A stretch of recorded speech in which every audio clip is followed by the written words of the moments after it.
Hi, everyone. I'm your host, Dr. Terry Haddad, Vice President of Community Initiatives at Community Services for Children.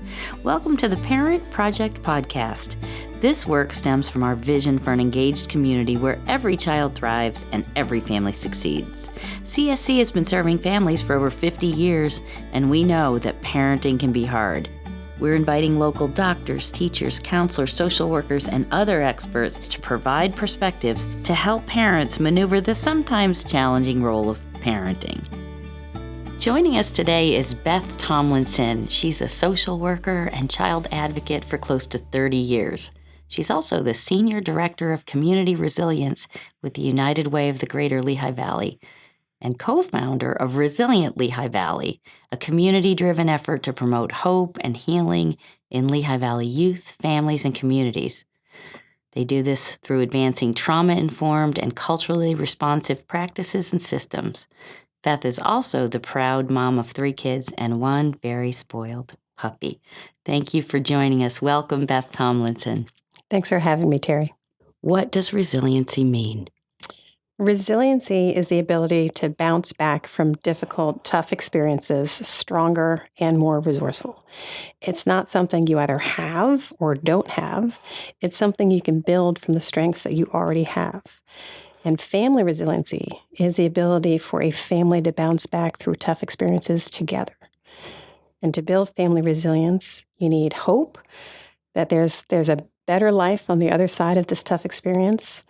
You need faith in yourself and your family that you have what it takes to work through this.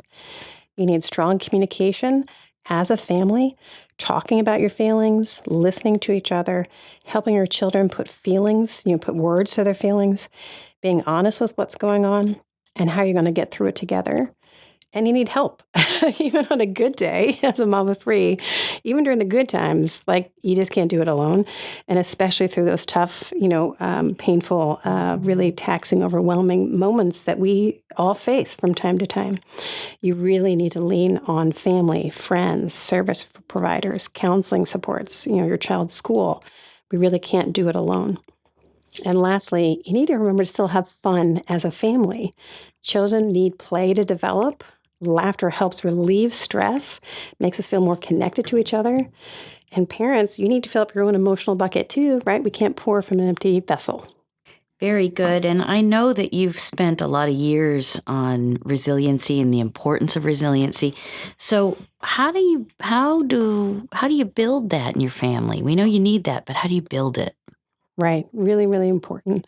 Well, first, I think it's important to just acknowledge resiliency is really needed when there are tough times, right? When everything's good, things are good. Things are easy when they're good. And the reality is, we get knocked down. We get knocked down a lot. It's mostly things out of our control, things that are unexpected. They kind of hit us sideways. And those kind of frightening, painful, overwhelming experiences can happen at any point in our life.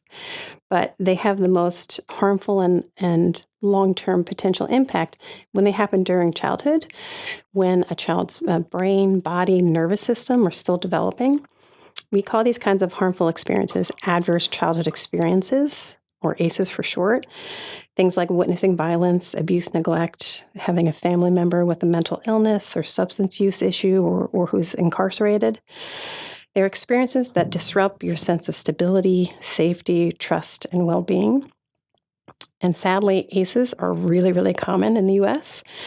A recent Philadelphia study showed over 80% of adults were exposed to at least one type of adverse childhood experiences, and close to 40% exposed to 4 or more types of adverse childhood experiences, or what we call toxic levels of traumatic stress.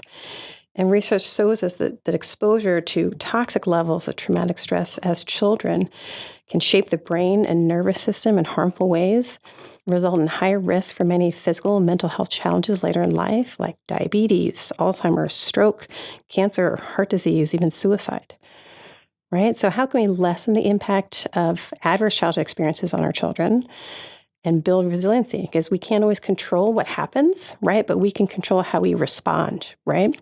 And that's where we shift into resiliency building. Research also tells us about the power of positive childhood experiences and how they can buffer the impact of ACEs and lead to positive mental health into adulthood. There are 7 positive childhood experiences that as parents and those that really care for children, we can really help influence. The first is being able to talk with your family about your feelings. The second is feeling like your family is supportive of you during difficult times. Third is enjoying community traditions together, like school sports events, community block parties, celebrations. The fourth is feeling a sense of belonging at school.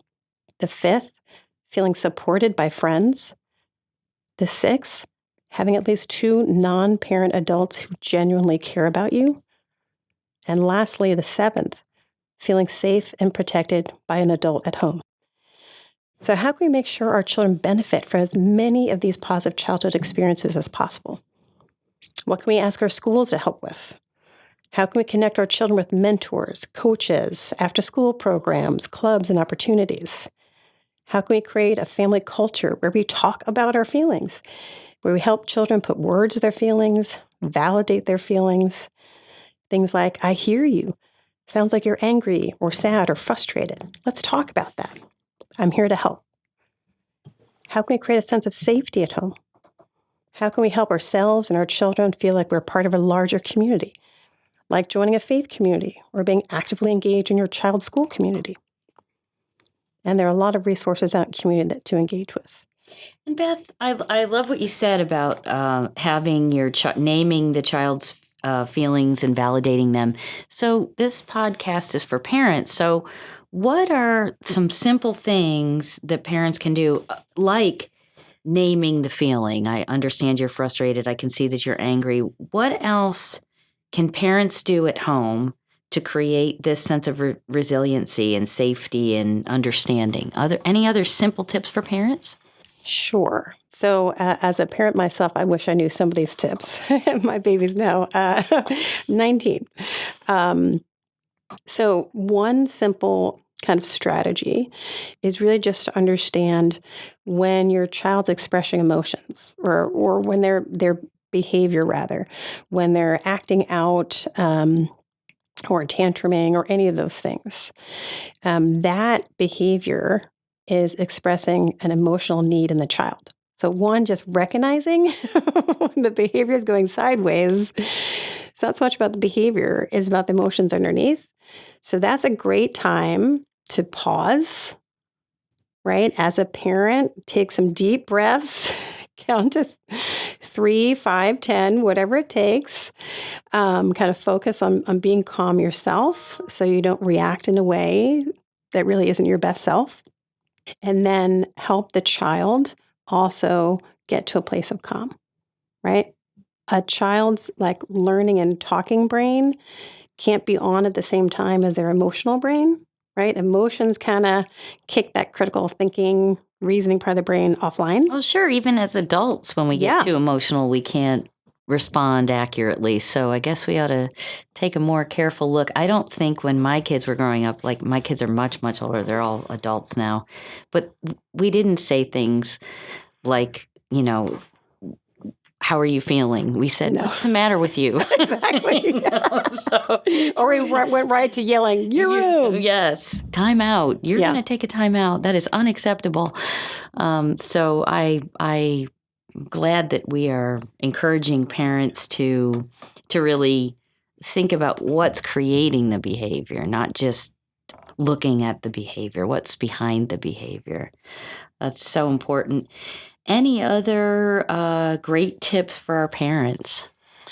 Well, I think also for parents, and we probably heard this a lot during COVID, but really taking time. It's not selfish to focus on yourself and your own well-being and your own self-care. I know we've talked about self-care a lot, but as parents, we're our child's first and best and longest lifelong teacher.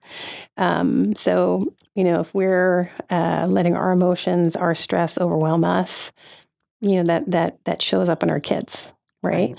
So it's not being selfish to, take some time for yourself to do things you like that fills you up emotionally.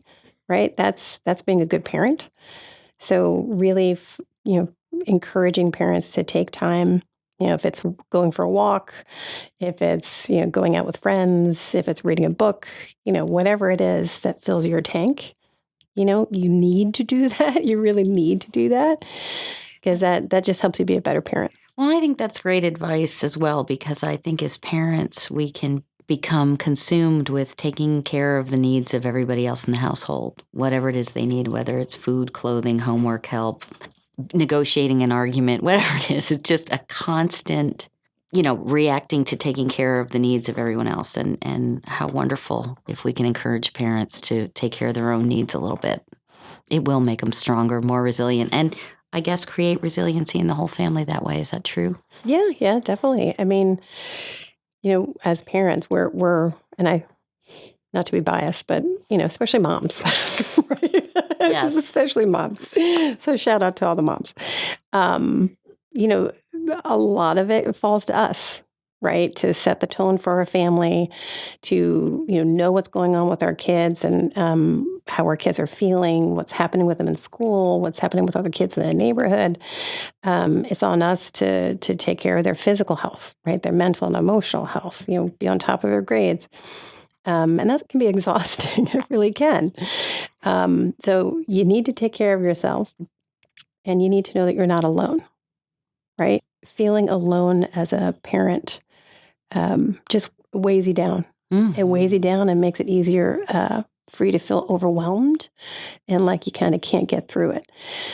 So just know, I'm an educated 30 years in the field social worker, and I struggle with some of my kids. I did. I had one really struggling with mental health. And, I know a lot, right? I know a lot of the services out there.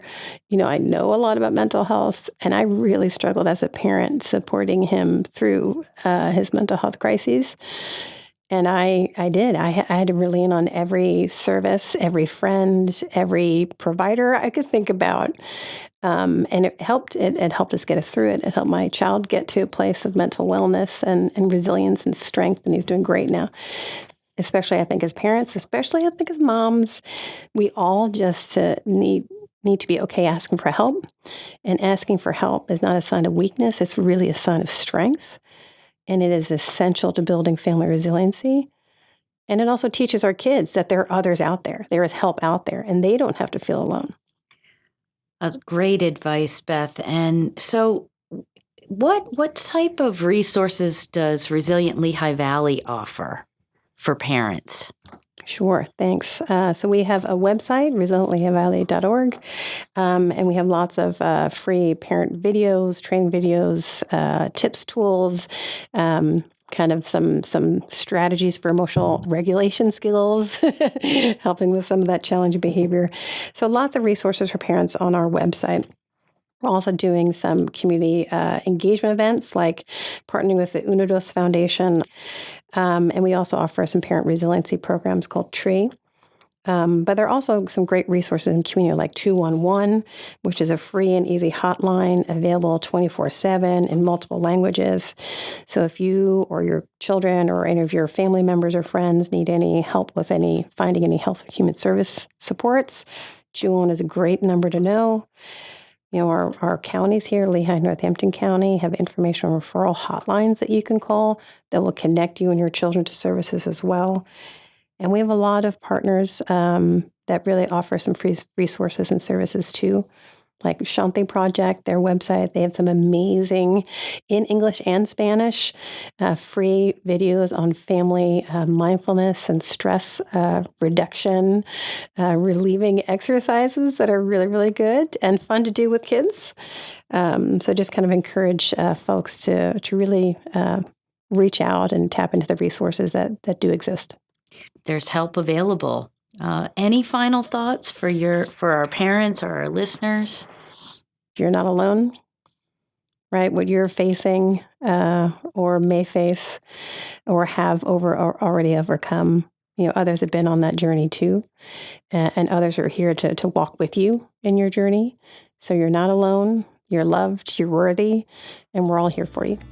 Oh, that's beautiful. Beth, thank you so much for joining us. And I want to encourage our listeners to absolutely check out resilientlehighvalley.org. Thank you so much for joining us, and thank you for listening. To learn more about the Parenting Project podcast, Project Child, or Community Services for Children, please visit cscinc.org.